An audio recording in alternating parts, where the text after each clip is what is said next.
And I'm telling you, if you will get a hold of that one thing, delay the smartphone until at least high school or later, if you can get there, you are going to be so much further ahead.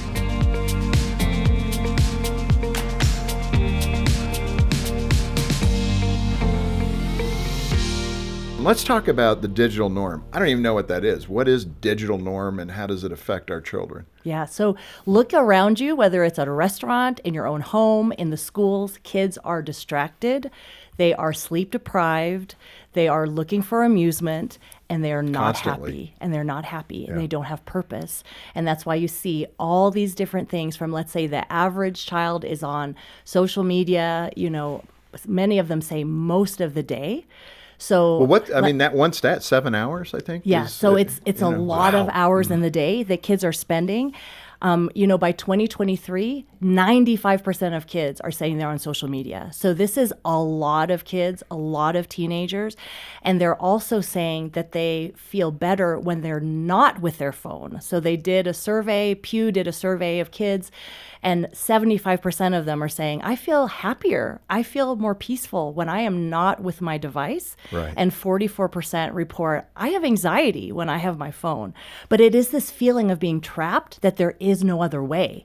Everyone is on the phone.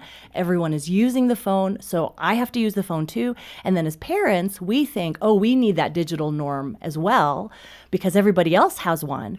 But we have to also step back and say, what are the results of this? And is it okay to be different so that I can have a different result? Yeah, social norms are not always the way you want to go. They're not always the way to go. Progress, if it's in the wrong direction, is not progress. Now, we're going to talk about a whole host of things related to this, but let's talk about what kids need. And one of the things you say in the book is they need to be able to fail and be able to recover from that failure. And you say that screen time and phones and social media tend to reduce a child's introduction to failure because they can just keep moving, right? Yeah. Describe what you're getting at and the benefit, again, for limiting it. Yeah.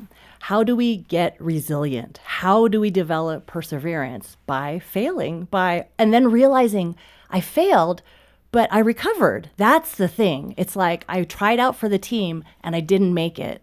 And that was hard. But hey, I found another sport I liked, or I found something else, and I recovered. I did really poorly on that test, but then I got a tutor, and I studied, and I did better. So it's all these real-world experiences, and it could be as little as I didn't want to order a hamburger at the restaurant, but my parent made me order, and I was terrified because I didn't want to speak to the adult. Yeah, the interaction of ordering. Like, I have to order something. Can I do this on my phone? Yeah. And I did it, but then I realized, maybe I totally failed. Like I mumbled and they couldn't hear me. But then I realized that's not a big deal. Kids need that over and over and over again so that they can solve their own problems, that they can see that failure is not fatal, that I can move on from this. And if we as parents are just either overprotecting, right? Like, I don't want them to fail. Or just think of it, if they're just sitting in their room with their phone, if they fail, it's really not a big deal. They just start over. If they fail, let's say in a relationship, fine. We'll just get in the relationship, out of the relationship, and we'll make a new relationship. And that's the trouble with social media is it's so shallow, super shallow. That's the point. It's super easy to jump into a group and super easy to jump out of a group. Mm-hmm. So if you have a failure in communication, you make someone mad, something, you just get out. Versus if you have a failure with a friend that you've had since kindergarten, you try to mend that relationship in real life, and it teaches you something. Yeah, no, it's good. Yeah. The other component of that is the direct correlation when you look at empathy and the development of empathy and how when screen use goes up, empathy goes down. It certainly does. I mean, describe that, yeah. What you're looking at in the data. Think about it. If you are on a screen and you just make a comment, you're trying to get as much reaction. That's how social media works, is you're trying to get people to react to you. So you might say something very cruel to someone. You might jump on a bandwagon of people bullying someone else. But in real life, if you were face-to-face with that kid, you would never face-to-face to a kid be like, you're really ugly and you should go die. Like, you would never, ever do that. And so for kids and for teens, as they're getting used to just communicating online, it's disembodied. It's just on a machine. And that is very dangerous because you lose empathy for who you're looking at. You lose the skill, the know-how of looking at someone and just by even their body language, knowing, oh, they're sad today, or, oh, they look really burdened today.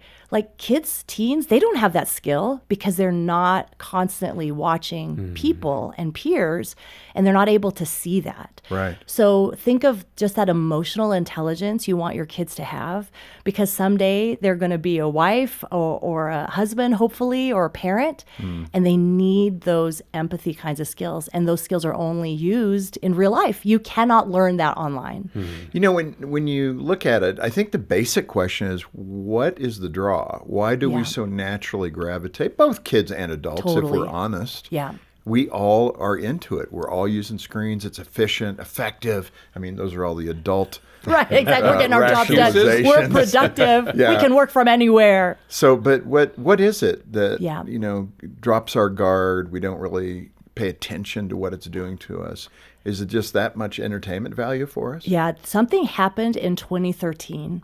So that before there was a phone, and it was like a Swiss Army knife, and you could do maps and you could do music. But what happened in 2013 is they saw all the research shows that depression goes up and anxiety goes up and mental health goes down. Why? Well, we started getting these social media things where we shared and we liked, you know, the like button came and we shared things, and we had the front facing camera where we took pictures of ourselves. So we became, all of a sudden, instead of just using it to connect to a few people that we knew in real life, it became like, let's broadcast ourselves. So communication one to many people instead of one to one or one to a few that you know. And that shift made us think like, oh, I need to be seen. I need to manage my image. And both for adults and for kids. And when the kid got the smartphone in their hand, the mom and dad, we got the smartphone in our hand too. And we have to realize that, wait, this isn't just like a blank slate. Yeah. Like big tech has really studied you. They know like, oh, you want to look at golf and you want to look at shoes. How'd you and know? You really care about the news and this is your hot button. And so to understand that, wait a minute, this device has been engineered, and we know this, we've heard this, to keep us on because it's bottomless, it doesn't end, it's super entertaining. Totally. And it's like, oh, what was that? And then you Yeah. have to know. You have to complete the loop. What was that notification about? I must know. And we're there. And then we look around us and everyone else is doing it. So it further reinforces that, oh, this must be okay. This must be the norm. Also, you in the book talk about how social media and screens rewire our brain. Yeah. This is the dopamine issue and all that, but how does it rewire our brain? Yeah. And this is where I think as parents we tend to not really understand the battlefield and your kids overindulging in what actually is happening to them physiologically as well as emotionally and mentally. So when you, from birth to 5, your child's brain is just exploding. They're painting the canvas of the Sistine Chapel. They're having all these neural pathways. They're learning how to walk, how to talk, how to relate to people. It's hugely important. So 0 to 5 is amazingly important for the brain to develop, and that's the brain your child will have for life. So you're listening and you have a 2-year-old, you have a 4-year-old. I mean, right now, statistically, half of 2 to 4-year-olds have their own smartphone or their tablet, and 2/3 of 5 to 8-year-olds have their own. I was just going to say, as a parent, I mean, it's very easy to let the kids have that because then they're engaged and you don't have to follow them around the house, make sure they don't stick a screwdriver in the electrical socket and all that stuff. Yeah. They're just engaged. But there's a price to pay. You got to pay the man. So then all of a sudden, that brain doesn't know how to do things, whether it's reading, relating to people, motor skills, right? Jumping, playing, running. These are all things that come very naturally to kids.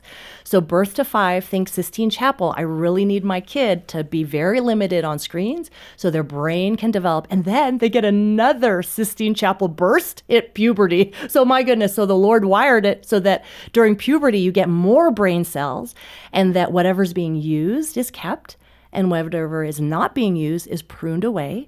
So if your child is reading, relating to people, fishing, playing soccer, adventuring, pretending, being an astronaut, doing all these things, that's the brain they're going to get to keep. But if they are watching TV, sitting watching Netflix, playing video games, doing their social media feed, those are the brain cells that live, and the other ones die. Yeah. You mentioned in the book, too, this idea that screens bring stress and pressure. I think I've seen that with one of my boys. I won't disclose who, but I think, as he spent more time on the screen, anxiety rose. Yeah.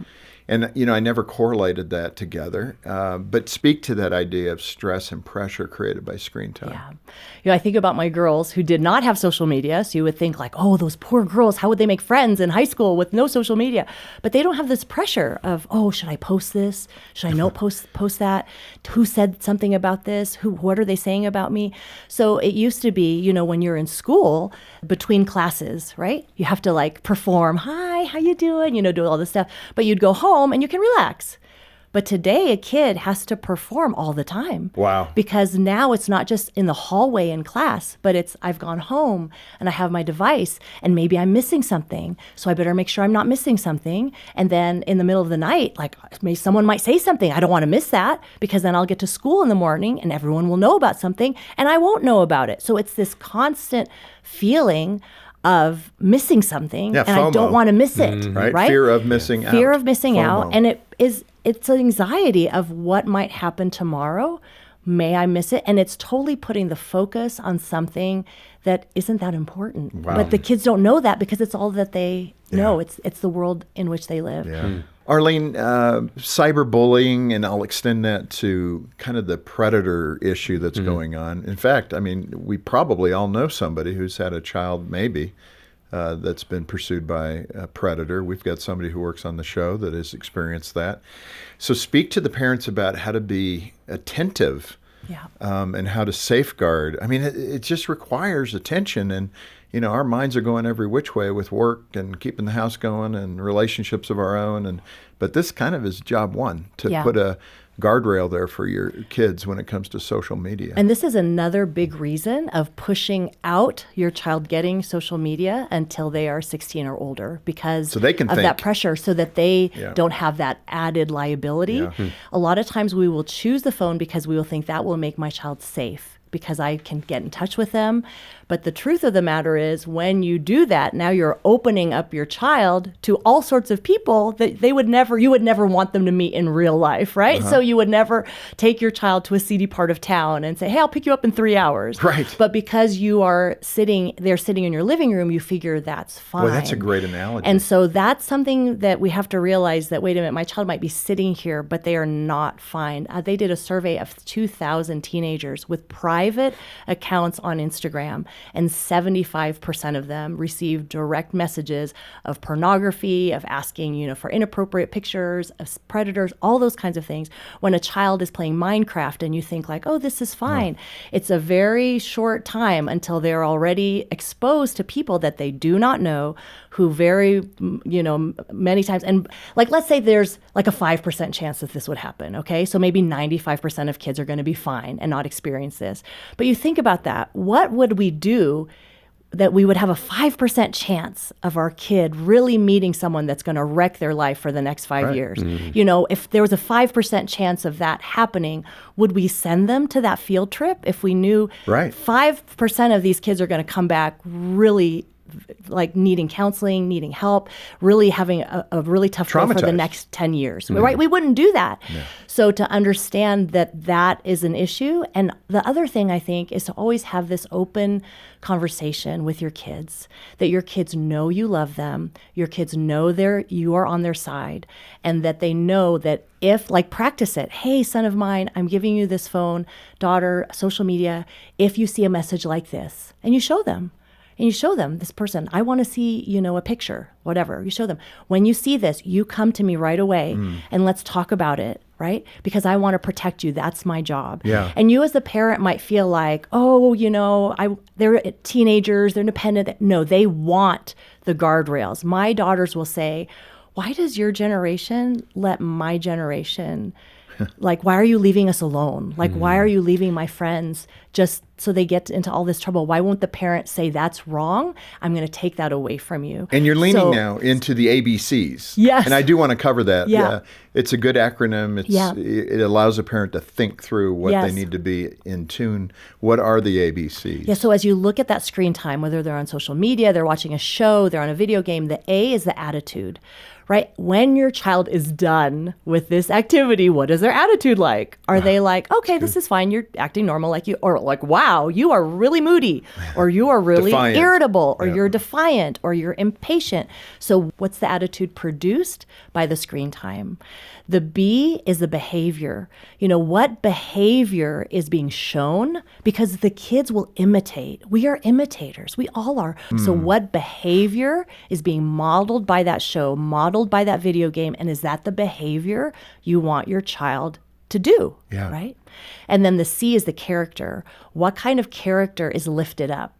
Right? What's the relationship between the kid and the parents? Who do they emulate? Who do they want to be? Is that character what we're after? And then really, a lot of times we'll think, well, we just want to give the screens because it makes it, let's be honest, easier on us, easier for the kid. But guess what? What kind of character does a kid create when they just have an easy life? Yeah, that's just good thinking. That's good parenting to think through those things. Let me read something in the prep here that our team put together. The American Academy of Pediatrics recommends, and so many parents are saying, tell me what to do and I'll do it. Yeah. But they recommend parents avoid television and screen time for children under 2. So that's it. Avoid it, not give them an hour. Avoid it. Children 2 to 5 should be limited to 1 hour per weekday. Think of that, 2 to 5. That's young. Let them use their imaginations. Put them in the basement with Legos. I'm telling you, it works. Then you get to step on them. But limit that to 1 hour per weekday and only 3 hours on weekend days, okay? For ages 6 and older, encourage healthy habits and then limit screens and teach them to self-limit. So that's some, but what are some other good screen habits that we should be teaching our kids at all ages? Yeah. They did, National Institute of Health are doing a study of 10,000 kids. And what they're saying is a child who sleeps at least 8 hours a night and who gets 1 hour a day of exercise and who is on that amusing entertainment 2 hours or less a day, that is a winning combination. Yeah. So this is like what grandma would have said, get outside and play for 1 hour. And it's pretty easy. Kids without the influence of screens, that's easy for them to play for 1 hour a day. That's not a big deal. So 1 hour, get outside or inside, but physical exercise, sleep for 8 hours a day and limit your screen time to 2 hours or less. And if you can get there, your kids will be set up to be much healthier than the average child. So I want to encourage parents not to give up. Oh, well, they're 13 now. They've had it for 6 years. What can that parent do that has not managed it well to reverse some of the approach they've taken? And it's so good what you're saying, because in most families, one is more strict and one is more lenient. Typical. It's so typical. And it's right where we are with our 5-year-old, 14-year-old, 18-year-old. Apology. Dr. Gary Chapman and I, when we wrote Screen Kids, we are big on, it's not like, okay, you're on this thing too long, we're going to take it away, but it's, hey, I've just learned some new information. We do this all the time. Yeah. That we are learning new information. And when we learn the new information, we course correct. Child of mine, I've learned some new information and I'm sorry because I see that what is normal is not healthy. The Surgeon General is saying that we are in a mental health crisis and I want to help you. And I'm sorry because I gave the device too early. I let you play this game too much that's taking over your life. I gave you the social media. I'm paying for the social media and I see how unhappy it makes you and I'm really sorry.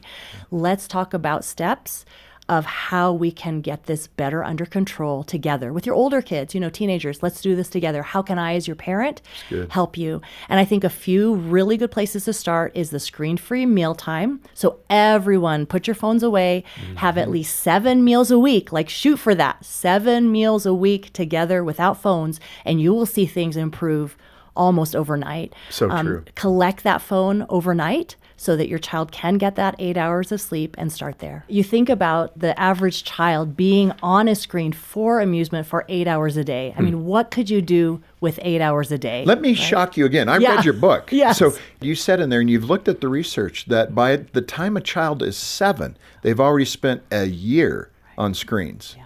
And That should, all of us should go, what? Yes. I would think maybe a few months would be, okay, I get that. They've already spent a year on screens by the time they're 7. It's crazy. Wow. It is a crazy amount. And just think, what would happen if they put that time into a sport, into reading, into playing? Like, this is what childhood is supposed to be. Imagination, being a kid.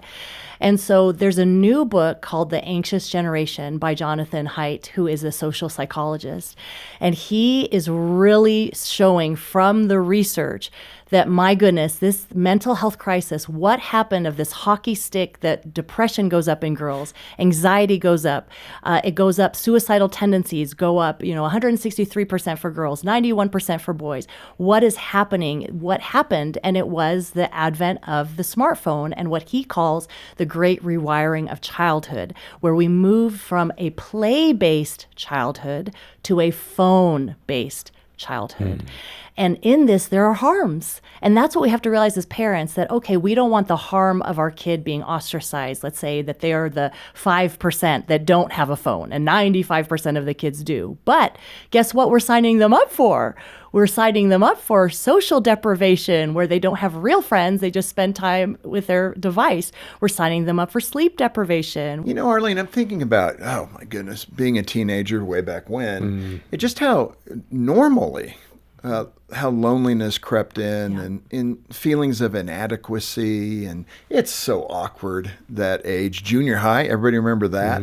Now, on top of those things that, for the most part are still occurring, now we add the phone with all the stuff going on, the cyberbullying, and girls particularly who are desperate for friendship, and yet it's so thin and so empty. How does that child, how do we unhook? Yeah. Just think of that girl. Yes. Just that 13-year-old girl, that's been her life.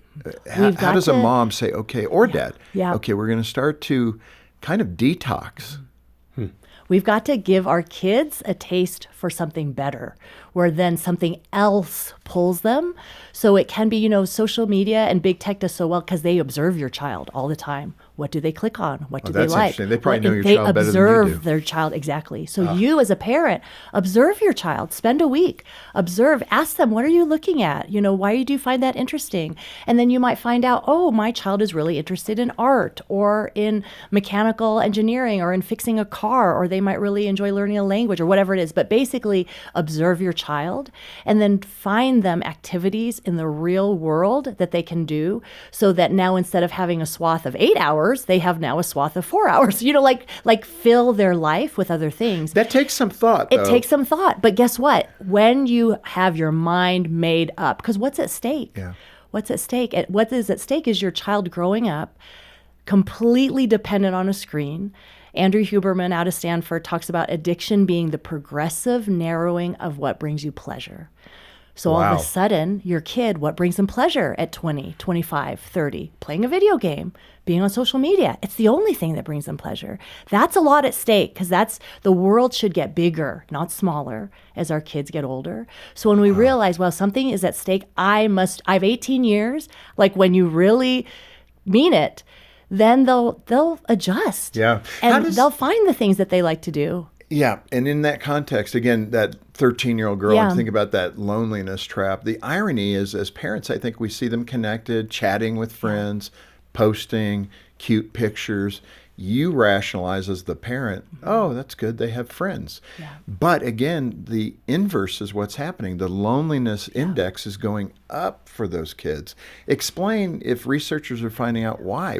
How could they be so highly connected and so lonely and increasingly lonely in that kind of context? They did a research thing of 33,000 students in college. It should be the most social time of your life. And 2 out of the 3 report being lonely. And I have to think of Jonathan Haidt's, what he writes in The Anxious Generation, in that when you're online, it's disembodied. So you're not with a person, you're just with a device. You're not with a body. Experience. It's not synchronous. A lot of times it's not happening in real time. You're posting something and then you're waiting for someone else to post. You're communicating one to like the world. Gee, I hope someone's listening, instead of one to one or one to a few. And it's easy to jump in and out of relationships online versus in real life, it takes time to cultivate a real friendship. You have to spend time together. You have to do things together. So there are two very different experiences. So if a kid has 500 followers, they might think, wow, like I'm amazing. But they did this thing where a Facebook person, they had a real birthday party in real life and they figured I've got like hundreds of followers and one person showed up. And that's the depth of it, right? Is like, let's say you get sick. Who's going to come visit you? Who's going to tell you, I'm so sorry that your mom has cancer? Who of your friends, quote unquote friends online, is going to make an effort to reach out to you? Probably very few, right? Online. But in real life, if you have a friend in youth group, if you have one friend at school, if you have one friend you've grown up with since kindergarten and you still stay in touch, and you as a parent try to nurture that friendship as much as possible, that friend, they'll still be your friend 15 years later. So it's so different. And that's why kids are so lonely, because they have been sold this bill of goods is to be social, is to have lots of followers and to look good and to have the status or be on a video game and do really well. But you don't have real friends and you don't have real skills, real competence. And that really undermines the confidence of a child. Arlene, you've identified, I think you call it the 5A plus social skills every child needs. Give us the list of 5, and then we'll go as deep as we can with the remaining time for each one. So just think of your child. If they get A pluses in school, yay! But you know what? If they get these A pluses, way better. And it's to succeed relationally. Because at the end of life, you're not going to be like, oh, I killed it in Minecraft, or I was the social media queen, or you're going to say like, who do I love and who loves me? So the first A plus skill is affection. Does your child know how to give and receive love? Do they feel loved in real life? The next one is appreciation. Do they say thank you? Or do they say, I want more, or I want the yellow one? Or, you give your kid an iPhone and they're like, this isn't the latest one, So gratitude, are they grateful? Anger management, your kid is going to get mad. Do they know how to manage it? Can they tell when they are being mad over a true injustice, or they're just mad because they didn't get their way? Apology, can your child apologize and mend a relationship? And the last one, attention, can your child take their wandering attention and listen to that teacher, listen to that pastor, read that book assignment? Kids, more than ever, they do not know how to pay attention unless it is on a screen, exploding, exciting, always changing, very edgy, etc. So can your child just sit in nature and be fine? Can they do that? Can they go on a camping trip with no Wi-Fi for 4 days and be completely fine and not complain about that? And that's all the skill of attention. And again, a lot of the science is showing this is really beneficial to mental health. That idea of being in nature. Let's get through some of these. Affection, that was one you mentioned. You have a funny moment with your husband, James. We have many funny moments. But you're looking eyeball to eyeball. He was working on his affection development, but what happened? He's looking at me during our dating, and he says, do you know what I see when I look in your eyes? What do you see? I see the letters AV. Your contact lenses say AV. And I popped out my contact lens. I looked at it in the bathroom, and I did not even know that on the ridge of the contact it said AV. And I was like, are you kidding me? This person is looking so deeply into my eye. He must have like super sight or something. I have no idea. That's pretty good, right? I've never noticed that. Right? So I was like, you are looking at me so directly, right? And that's what categorizes like when you fall in love. You look at the person. You don't tire of looking at the person. And so that eye contact is so important. It lets people know I care about you. And it's such an easy thing to give, right? It doesn't cost you anything. It's the same amount of time. All you do is avert your gaze from your device, let's say, to the person. But what happens years later? It's like everyone, husbands, wives, kids, everyone glued to devices. Nobody knows no one even knows if you're wearing contacts or glasses because nobody's looking at each other. Right. So this idea of eye contact, hugely important, and something you can do in your home is just say, I'm going to work on eye contact all week. That when I have a person entering my airspace, I call it the pivot, I will pivot away from my device. I will look at the person and say, how are you? Or, even at the doctor's office, even in passing, when you're in the grocery store, look up at the person approaching you, make eye contact and say good afternoon. Like, it's such a very small thing, but it helps break this trance of we're just all alone with our screens. So eye contact is super important. Appreciation, that other skill you mentioned. I think the opposite of that might be entitlement. I don't know. But indulgence. So appreciation, I mean, that can be, again, in a social media context, it could be over the top. It doesn't feel sincere, all those things. But describe the real appreciation. The real appreciation is, wow, I get to do this. I get to be here. Not this like, I got to go to school. I got to be a parent. I got to do these things. Appreciation says, wow, God, thank you. Thank you for the breath you give me. Thank you for these kids. But it is this attitude of... It's an attitude. I have enough. Yeah. Like, I'm grateful and I have enough. But what does the screen teach you? You don't have enough. You always need more. Yeah. And the screen trains us and our kids that we can have whatever we want, because we just ask Siri and she tells us the exact information that we want. We can wait a minute. That's pretty convenient. For the most, it's pretty convenient, right? What's the weather today? We don't have to wait for things. Life is true. super convenient. So if it's inconvenient, we get really thrown off because we're super used to inconvenience. And then the kid of today, they can watch, 400 different shows, where the kid of yesterday might have just had like 4 shows, to choose from. But today, like, it's endless. So all this choice makes kids very entitled that, oh, you only have that at grandma's house? Well, I don't want to do that. I'm used to doing whatever I want. And that gives that, it really puts that entitlement on steroids.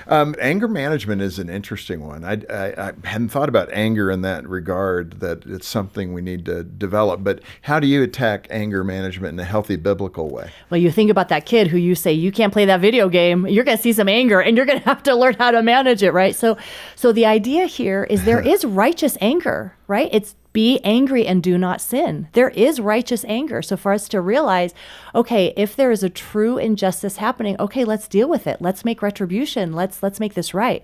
But if it's just, you won't let me play my video game, you took this away, I didn't, whatever it is. So helping your child say, I am angry because, and just get them to that point. Now, your child is going to act out either with words. Girls will do it a lot of times with words, and boys will do it with behavior. They'll kick things. That's very typical. So maybe it's, hey, go run around the block a few times and then come back here and talk to me. It could be something like that. Yeah. But let's get to that point where we say, I'm angry because, and you can tell me. Look at your kid. If you're seeing that they are becoming more angry, is it a particular video game that they've just started playing? Is there a certain boy that they're starting to hang out with? Trace it back to, what's going on. And we really are trying to help our kids manage their anger so that they do not become the kind of people that no one wants to be with. Wow. That's what we're kind of wanting for them. Interesting, yeah. What about AI? There's a lot of talk about artificial intelligence, and, we're looking at it to a degree. When you're running an organization, a business, some of it's extremely helpful. Yeah. But with AI and parenting, what should we be concerned about? We already have AI in our lives. That's how all these social media things know what we like. And it's been the race for attention. They want our attention. AI is going to take this a step further of intimacy, that now I'm going to be your AI friend. So for instance, a kid is on Snapchat and they want to talk to someone, but no one is online that they know. But they can always talk to the My AI. So they type in their question to My AI and the AI talks to them. Well, guess what? If your kid is just used to texting people all the time, that's not going to feel that different of having the AI talk to them. So all of a sudden, our kids are attached to this AI because it talks to them, it texts them, and guess what? The AI knows all the stuff about your kid. The AI knows. They reach out, oh, you have a soccer game today. How'd it go? So it feels so intimate. Wow. And so that is a huge thing. Realize, like, I don't want my kid to have an AI friend. I want my kid to have a real friend. And then the second thing is that the AI will do stuff for your kid before your kid knows how to do it. So if AI is writing a paper for your kid, well, hey, if you're an adult and you have to write a report and that's not really your job, that kind of helps you. But you know how to write a report. Yeah. But if you're a kid and it writes your report, you've never written a report in your life, you're like, cool, this is awesome. Yeah. So when it replaces, what your kid knows, okay, your kid doesn't have to learn these things because the AI just does it for them, that's a problem. Well, these are all the amazing things to think about. You've written a great book here. Let me end here. You've created a conference in your hometown in San Diego called Parents Rising. This message of parents rising, there certainly seems to be a groundswell of parents saying, okay, we've had enough. It's harmful to our kids. Why is it especially important when it comes to screens that parents rise up and not be passive? Yeah. You think of the parent lying down, right? Like, let's just see where this goes. I don't want to make waves. And then we're seeing through the news, through your own life, through your friends, this is not going to a good place. So the idea of Parents Rising is we're not just going to sit by the sidelines and let these things happen. We're going to rise up, and we are not afraid to be the only ones. We're not going to wait for someone else to do it. We are going to do it. And then guess what?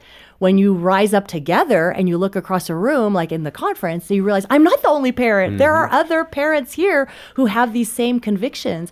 And Jonathan Haidt, a secular social psychologist, is pushing for no smartphones until high school and no social media until 16 or later for the mental health of this generation. And so if parents can rise up around these very specific ideals, and if even 10% of us, right? Like 90%. So most people are still, of course, you're going to use your smartphones. You're going to give your kids, hey, kid, you're 7 years old. Here's the iPad. People are going to do this.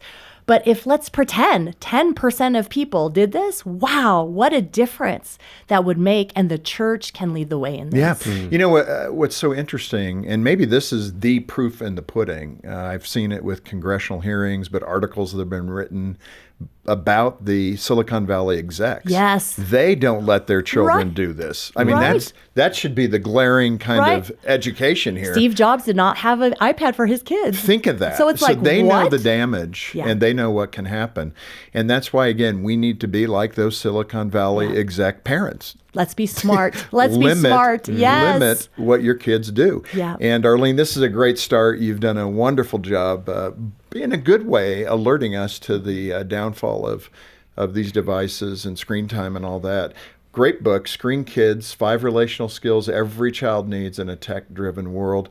And frankly, children aren't going to find those on their own. They need the parents involved to be able to do the homework, read it, and then apply it. There's so much good content in this book. Arlene, you and Gary did a fabulous job pulling this together. It is one of the hottest topics in parenting, at least here at Focus on the Family, is screen time. Help me, help me, help me. We're here to help you. So get in touch with us. You know, we do this occasionally, but if you can't afford this book, we'll send it to you. Just call us and let us know.